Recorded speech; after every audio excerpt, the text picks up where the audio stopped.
Hola mis estimados amigos, estoy por aquí nuevamente y quiero hablarles hoy de un tema muy distinto y para mí es muy desgarrador.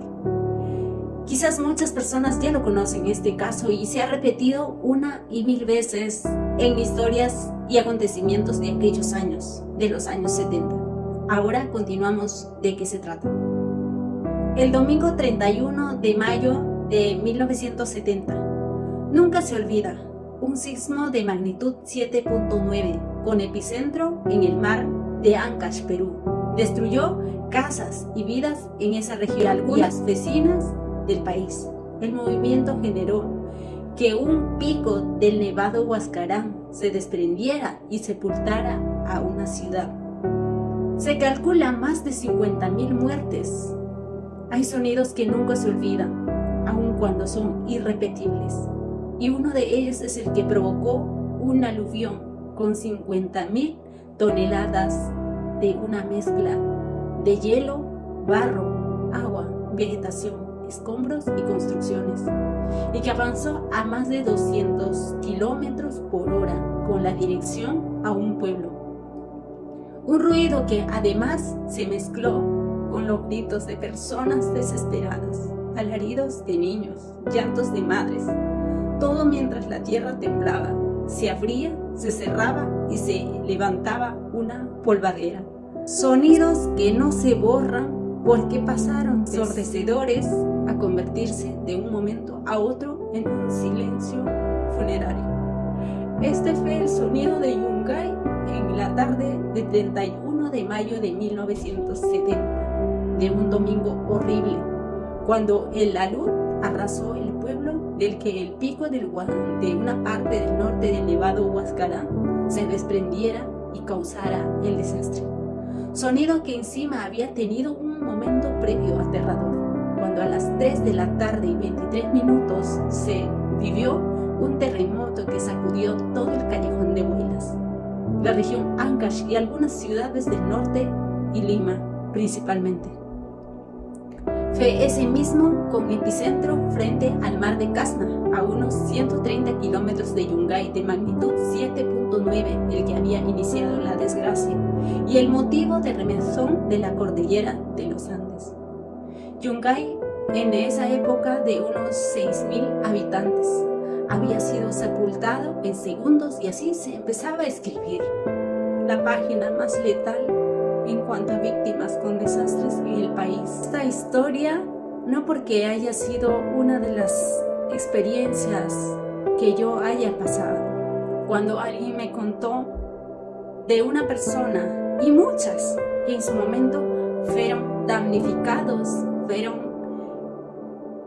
desterrados de su familia, algunos que por suerte se podría llamar o por alguna causa sobrenatural salieron ese día por algún motivo desde sus casas fuera de la ciudad, y cuando volvieron horas más tarde ya no lo pudieron encontrar su familia, sus seres queridos quedaron completamente solos, sin tener un lugar donde llorar a sus padres, a su familia, a sus seres queridos, amigos, vecinos, toda la comunidad en general. Y muchas personas quedaron en el silencio, en un desastre donde no puedes encontrar nada, ni siquiera un pedazo de hueso de tus seres queridos. Y muchas personas de esas, o estudiantes, jóvenes, niños que se quedaron sin familia alguna, fueron apoyados por el gobierno aquel entonces, que tuvieran educación completamente gratis, universidades, ayuda, tuvieran ese apoyo como tal. Y esa historia, de alguna parte, hubo una pieza fundamental, se podría decir, que me duele, me desgarra el alma pensarlo en ese momento, en ese desastre, porque yo soy de los 90, todavía soy muy joven para esos años de los 70, pero tampoco soy tan niña. Pero hace unos años atrás alguien me contó esta historia, no para lamentarse, que de hecho sea el caso, tan solo leerlo, noticias vuelvo a recapitular esas noticias, me conmueve y me desgarra el alma por completo.